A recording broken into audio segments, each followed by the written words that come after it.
नमस्कार 4 PM में आप सभी का स्वागत है। मैं हूं आपके साथ अब्दुल करीम। दिन भर की तमाम बड़ी खबरें आपको हम बताएंगे, लेकिन नजर पहले इस वक्त की सुर्खियों पर।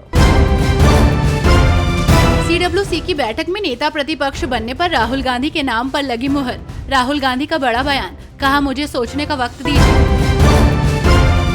लोकसभा चुनाव हुआ पूरा, महाराष्ट्र में एक बार फिर उठा मराठा आरक्षण मुद्दा। भूख हड़ताल पर बैठे मनोज जरांगे पाटिल। पंडित जवाहरलाल नेहरू से मोदी की तुलना पर भड़के जयराम रमेश। बीजेपी को दी नसीहत, कहा 240 सीटें कैसे हो सकता है जनादेश।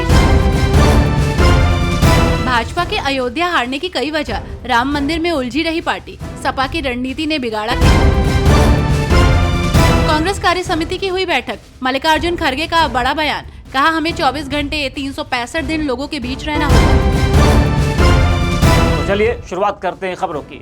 असम के धुबरी से निर्वाचित कांग्रेस सांसद ने बड़ा दावा करते हुए कहा कि मीडिया ने उनकी जीत को कम महत्व दिया क्योंकि वो असम से हैं। असम के धुबरी से निर्वाचित कांग्रेस सांसद रकीबुल हुसैन ने दावा किया कि दिल्ली उन्हें नहीं जानती, लेकिन जमीन पर लोग उन्हें जानते हैं।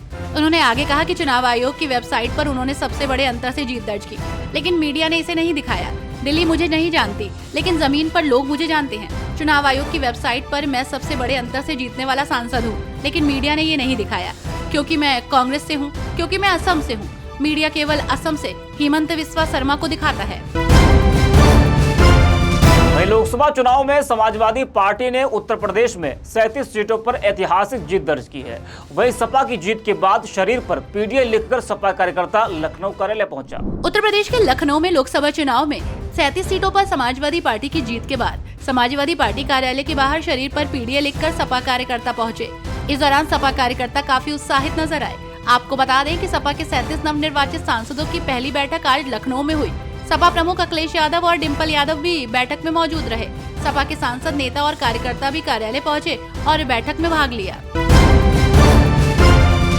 बढ़ते अगली खबर की तरफ। राजद नेता मनोज झा ने नरेंद्र मोदी पर जमकर निशाना साधते हुए कहा कि इस सरकार में बिना मेजोरिटी प्रधानमंत्री के मेजोरिटेरियन तत्व भी दायरे में रहेंगे।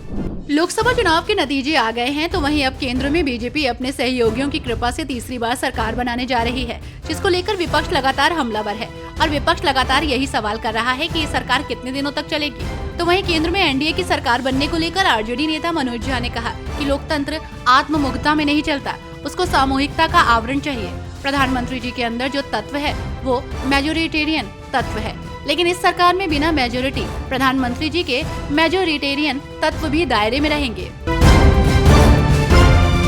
कांग्रेस के वरिष्ठ नेता सलमान खुर्शीद ने भाजपा सरकार को असंतोषजनक बताते हुए कहा कि गठबंधन देश के भविष्य के लिए अच्छा होगा। कांग्रेस नेता सलमान खुर्शीद CWC की बैठक से पहले दिल्ली के अशोक होटल पहुंचे। उन्होंने भाजपा सरकार को असंतोषजनक बताते हुए गठबंधन सरकार के तहत देश के बेहतर प्रदर्शन की उम्मीद जताई। विभिन्न लोगों ने विभिन्न तरीकों से इसका वर्णन किया। स्पष्ट रूप से ये एक गठबंधन है। मेरा मानना है कि ये गठबंधन इस देश के भविष्य के लिए अच्छा होगा, क्योंकि अब तक भाजपा ने जिस तरह से सरकार चलाई वो असंतोषजनक था। आशा करते हैं कि अब ये बेहतर हो जाएगा।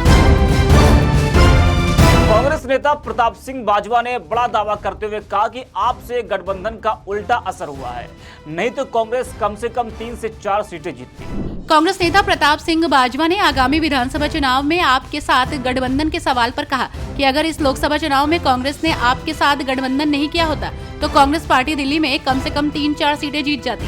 वहीं उन्होंने कहा कि अगर मेरी सलाह मानी गई होती तो इस लोकसभा चुनाव में आपके साथ गठबंधन नहीं किया होता तो कांग्रेस पार्टी दिल्ली में कम से कम 3-4 सीटें जीतती। वहीं शिवसेना यूबीटी नेता संजय राउत ने शेयर बाजार में गिरावट के लिए भाजपा को जिम्मेदार ठहराया। शिवसेना यूबीटी नेता संजय राउत ने शेयर बाजार में गिरावट के लिए भाजपा को जिम्मेदार ठहराया। उन्होंने ये भी दावा किया कि संविधान को बचाने की जिम्मेदारी एनडीए सहयोगियों चंद्रबाबू नायडू और नीतीश कुमार के हाथों में है, क्योंकि वे मौजूदा सरकार बनाने में मदद कर रहे हैं। तो वहीं सबसे बड़ी चुनौती चंद्रबाबू नायडू और नीतीश कुमार है, जो खुद को सबसे बड़े लोकतंत्रवादी कहते हैं। अब जब उनके समर्थन से सरकार बन रही है तो संविधान, कानून, लोकतंत्र को बचाने की जिम्मेदारी उन पर है। भारतीय कम्युनिस्ट पार्टी की नेता सुभाषिनी अली ने कहा कि भाजपा का जो रिकॉर्ड है उससे साबित होता है कि उनका आश्रित रहना ज्यादा दिन चलने वाला नहीं है। भारतीय कम्युनिस्ट पार्टी मार्क्सवादी की नेता सुभाषिनी अली ने भाजपा को जमकर घेरा। उन्होंने कहा कि कोई भी अलायंस होता है तो वहीं किसी भी अलायंस में जो पार्टनर्स होते हैं उनके ऊपर लोग आश्रित होते हैं।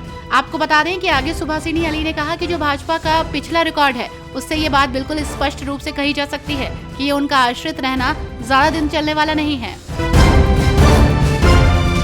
लोकसभा चुनाव में उत्तर प्रदेश में सपा की बम्पर जीत हुई है, जिसके बाद सपा तीसरी सबसे बड़ी पार्टी बन गई है। इन दिनों उत्तर प्रदेश में समाजवादी पार्टी के चर्चे चल रहे हैं। सपा तीसरी बार सबसे बड़ी पार्टी बनकर उभरी है, जिसको लेकर सपा अध्यक्ष अखिलेश यादव का कहना है कि सपा के देश की तीसरी सबसे बड़ी पार्टी बनने के साथ उनकी जिम्मेदारी बढ़ गई है।